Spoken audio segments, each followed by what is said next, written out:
प्रधानमंत्री नरेंद्र मोदी हाल ही में अमेरिका की यात्रा से वापस भारत लौटे हैं।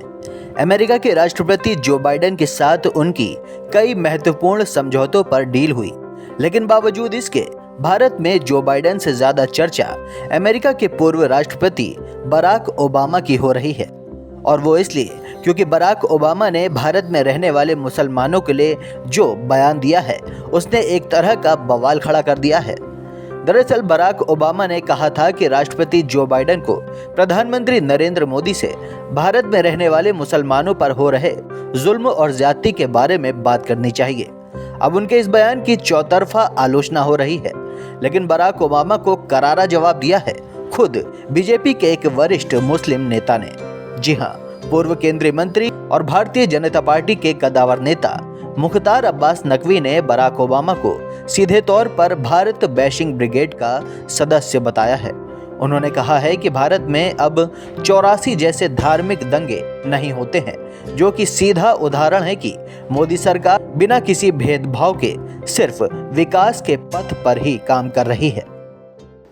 भारत बैशिंग ब्रिगेड से प्रभावित लोगों को हिंदुस्तान के इस देश की समृद्धि, सुरक्षा और समावेशी सशक्तिकरण की जो जमीनी हकीकत है, उसको देखने के लिए हिंदुस्तान की जमीन को देखना होगा। अगर आप भारत बैशिंग ब्रिगेड के दुष्प्रचारों के आधार पर भारत को बदनाम करने का हिस्सेदार, भागीदार बनेंगे तो निश्चित तौर से कोई उसे स्वीकार नहीं करेगा। आज नरेंद्र मोदी जी के शासनकाल में development with dignity, empowerment without discrimination, सम्मान के साथ विकास और बिना भेदभाव के सशक्तिकरण का एक बहुत ही स्वर्णिम माहौल और अवसर बना है।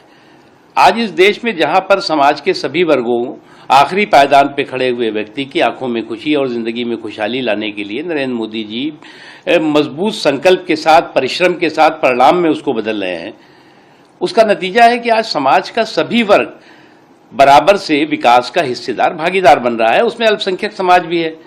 आज इस देश में जो सुरक्षा की बात मैं कह रहा हूं, तो आज इस देश में कोई भागलपुर नहीं हो रहा है, भिवंडी नहीं हो रहा है, मलियाना नहीं हो रहा है, मालेगांव नहीं हो रहा है, हैदराबाद नहीं हो रहा है, इलाहाबाद जैसे महीनों चलने वाले सांप्रदायिक उन्माद और नरसंहार नहीं हो रहे हैं, सन 84 जैसे जन नरसंहार नहीं हो रहा है। आज जो है वो समाज का सभी वर्ग सुरक्षा और समृद्धि के संकल्प को महसूस भी कर रहा है, उसका हिस्सेदार, भागीदार भी बन रहा है। लेकिन अफसोस की बात है कि कुछ हमारे देश में भी ऐसे लोग हैं जो लोग कि हमारे देश के इस बेहतरीन माहौल को, एक ऐसे माहौल को जिसमें सुरक्षा का भी एहसास है, समृद्धि का भी एहसास है, सुशासन का भी एहसास है, उसको कैसे उस पर पलीता लगाओ, उसके लिए भारत बैशिंग ब्रिगेड के हिस्सेदार, भागीदार बनते हैं, दुष्प्रचार के माहौल को खराब करने के साथ काम करते हैं, साजिश के साथ काम करते हैं। लेकिन उस तमाम चीजों के बावजूद आज नरेंद्र मोदी जी को दुनिया के तमाम देश हमारे इस देश के सम्मानित भी कर रहे हैं। और यह उनका सम्मान नहीं है, बल्कि इस भारत की बढ़ती हुई शक्ति का सम्मान है, भारत की समावेशी सोच का सम्मान है। भारत में नरेंद्र मोदी जी के परिश्रम की ताकत और तपस्या के परिणाम ने, या परिश्रम के परिणाम और तपस्या की ताकत ने जो भारत को एक उभरती हुई व्यवस्था और उभरती हुई शक्ति के रूप में स्थापित किया है, उसका सम्मान है।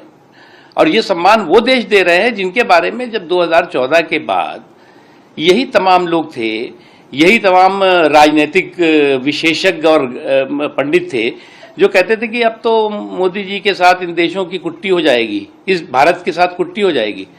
आज तो उल्टा हो गया। आज वो देश, जिन देशों के बारे में कहा जाता था, आज देश नरेंद्र मोदी जी को अपने देश के सर्वोच्च सम्मान से सम्मानित कर रहा है। ये हर भारतवासी, ये मोदी जी का सम्मान नहीं है, ये भारत का सम्मान है और हर भारतवासी गर्वान्वित महसूस कर रहा है। लेकिन अफसोस की बात तो मुझे ये है कि मोदी जी को हर दिन अपशब्द कहने वाले लोगों के एक शब्द भी भारत को मिले इस सम्मान के बारे में सकारात्मक नहीं सुनाई पड़े, क्योंकि उनके अंदर तो लगता है कि कुंठा है। कैसे देश को कोई अगर देश के खिलाफ बोलता है तो उसके सुर में सुर मिलाते हुए दिखाई पड़ते हैं। और कुछ लोगों ने जो विदेश से भी बोला है, उस पर भी हमें तो अफसोस हुआ कि विपक्ष के किसी भी नेता ने उसकी न निंदा की और न उसके बारे में जो है वो एक शब्द बोले। तो ये जो तमाम चीजें हैं, ये एक सुनियोजित सोच और एक ऐसी सोच है जो सोच की भारत को बदनाम करने की कोशिशों में लगी रहती है, जो नाकाम होती रही है। खैर, बीजेपी की तरफ से यह भी कहा जा रहा है कि बराक ओबामा को यह नहीं भूलना चाहिए कि उनके राष्ट्रपति रहते हुए 6 मुस्लिम देशों पर बमबारी की गई थी, जिसमें बहुत से निर्दोष लोगों की भी जान गई थी। लिहाजा उनका मुस्लिम प्रेम का दिखावा करना बिल्कुल भी जायज नहीं है। Desk report, Dastak times. ताज़ा तरीन खबरों के लिए सब्सक्राइब करना ना भूलें दस्तक टाइम्स। बेल आइकन दबाकर पाएं देश विदेश की लेटेस्ट खबरों की नोटिफिकेशन।